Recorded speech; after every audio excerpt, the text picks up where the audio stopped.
Well, good morning, friends. It's starting out to be a beautiful day here in New Mexico. Coffee's still a little hot, but it tastes good. What I want to do is I want to give you my take on the Harbor Freight 3-pound rotary rock tumbler.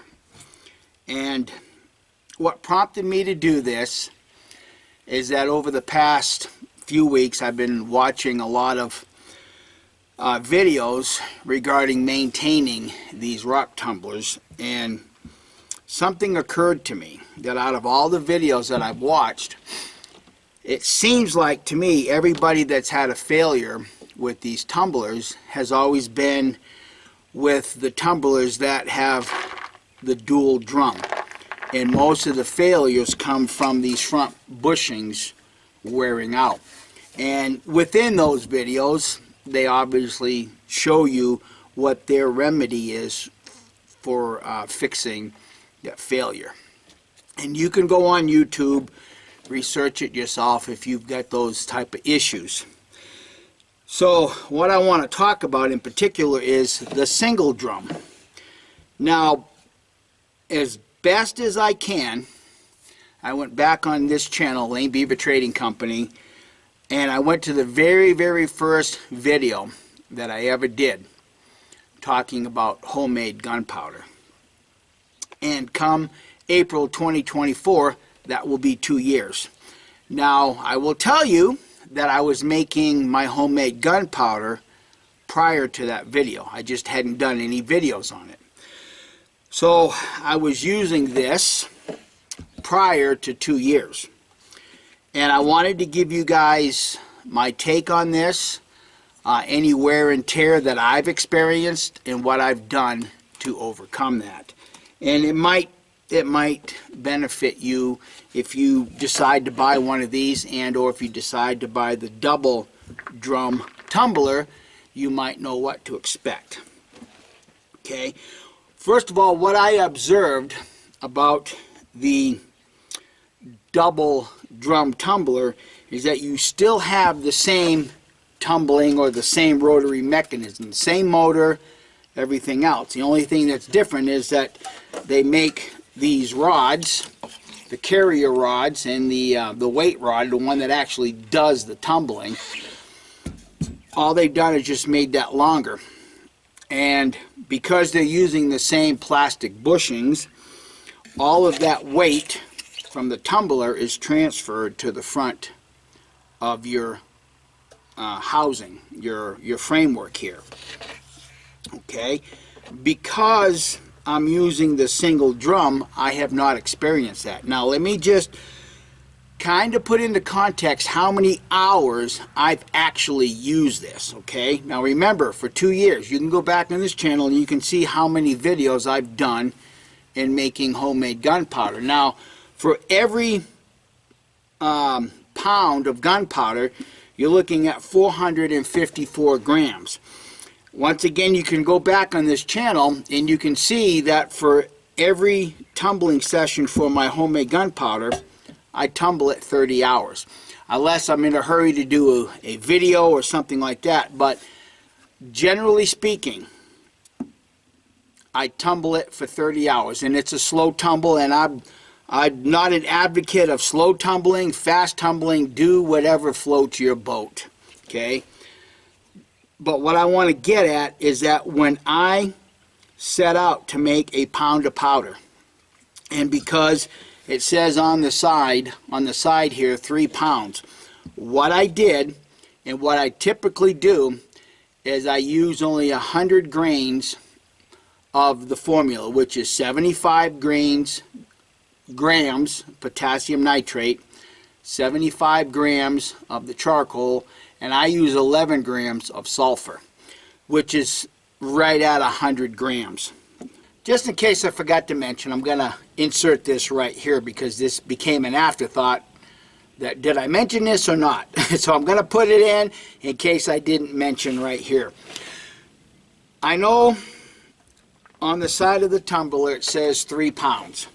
For this particular one, when I started using this to make my homemade gunpowder, what I did is I put the formula in here, 75, 15, 11, and I did all this on a scale, and then I started putting in my lead media until I got to 2.5 pounds. Then I stopped. So when this tumbles, even in this contraption, I'm only tumbling 2.5 pounds. And that's something that you might want to keep in mind. Keep your weight below the recommended weight for this. And maybe that's one of the reasons why my bushings have not wore out prematurely. Just something to consider. Yeah, 100 grams. Forgive me if I keep saying grains, but 100 grams. So basically, it's half of the formula. So you can take the 454 and divide that by 100, multiply that by 30 hours. You can see very quickly how many hours of tumbling that I've got with this single drum rotary tumbler. I'll let you do the math because I'm kind of speaking off the cuff here. So you might be interested in knowing how these plastic bushings have withheld. Well, last week I sat down, I tore this mechanism apart, and I inspected the bushings very carefully and very closely. And what I discovered is the only bearing, the only bushing that had any type of wear. Now, I'm not talking about significant. It was minute. It was very minute. It was this front bushing right here. The other 3 bushings were in very good condition. So all I did was just swap them around. And like rotating your tires on a vehicle, I moved this one to the back and just moved this one to the front over here, because this roller, this carrier, this stabilizing bar right here, it doesn't carry any of the weight. All the weight is on the bar that actually causes your tumbler to turn. Okay? And then I just lightly re-grease them. You don't want to overdo the grease in these things, because grease, like oil, attracts dirt, and you might end up getting a lot of dirt and debris like that inside these bushings. So that's all I did, which now tells me that I can get a lot more usage out of this. Okay? I've heard people say that a common failure is the drive belt. I've not had any failure whatsoever with this drive belt. And I tend to think, it's just my personal observation, because when I tumble my gunpowder, I keep this on top of a milk jug, which allows a lot of airflow, a lot of air to be drawn up from the bottom, because this is where the air is drawn from. That's why you have this little mesh here to protect animals or anything from getting in that. Okay? And that's one common thing that I've heard. Oh, they overheat. They tend to overheat in things like this.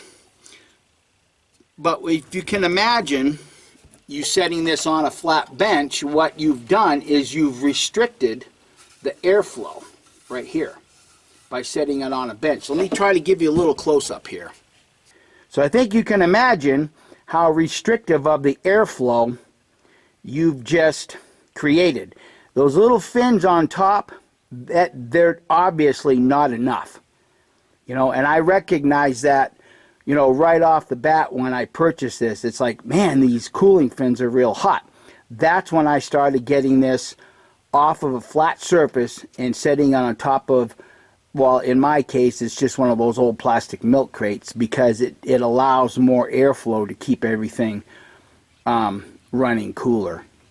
And that's why I tend to think I haven't had any failures with the, with the drive belt. Just my personal opinion, my personal observances. Now, the other thing that I want to talk about regarding this tumbler, and something that I have experienced over time, concerns the drum. Okay? Let me take the top off here. And those of us that have these, I think we readily recognize that there's a little a little shelf built in right here, and it acts as a stop for the lid. Okay, and there's a rubber seal around it, and you can see that my rubber seal's getting worn out a little bit, but I don't wet tumble in this at all. It's just dry tumble. Now, what I have experienced when it comes to the drum is that this portion of the lip that the cover seals against ultimately started tearing. And I think that's because of something that I have been doing over time. When I have a little difficulty taking this lid off, I tend to take and push the rubber over and kind of relax it a little bit so that the lid comes off. In my opinion, what I was doing at that time was weakening the rubber right here. And initially what I did to overcome that is put everything together, and then I would run a band of electrical tape at the top just to keep, you know, the gunpowder in. So a couple weeks ago I decided, well, let's just see if I can't fix this, because, you know, I'm the type of guy that like to resolve issues. And what did I do to resolve that? Well, obviously, since I'm tumbling and making gunpowder, a lot of that powder stuff was, you know, in between the band and the ridge that it was peeling apart from.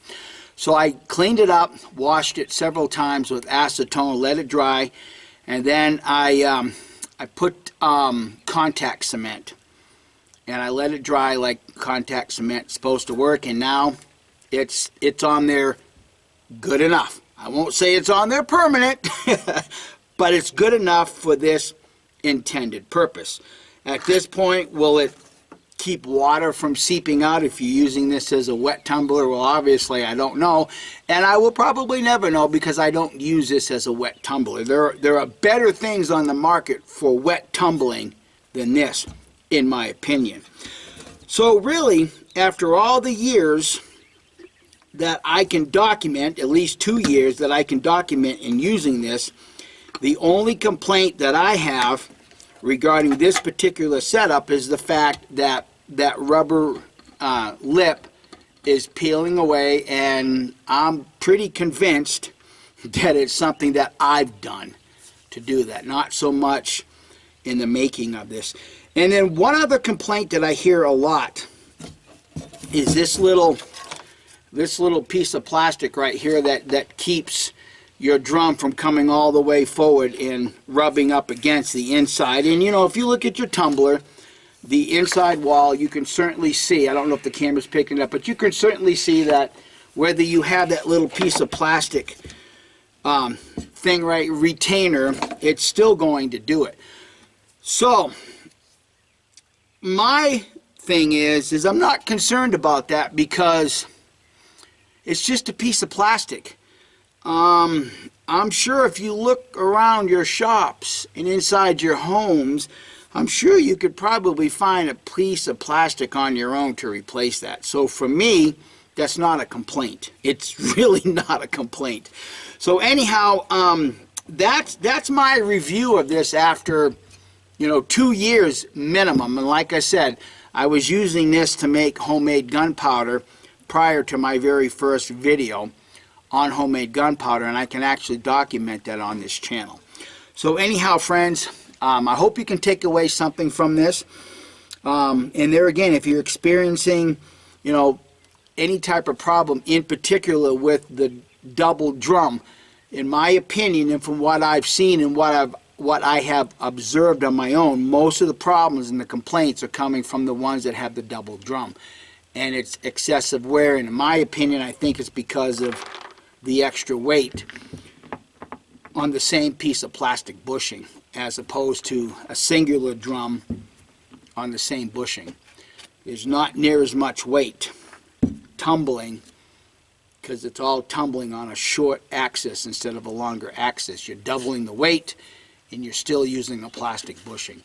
So anyhow, friends, thanks for watching, and I hope everybody will have a blessed day. Bye.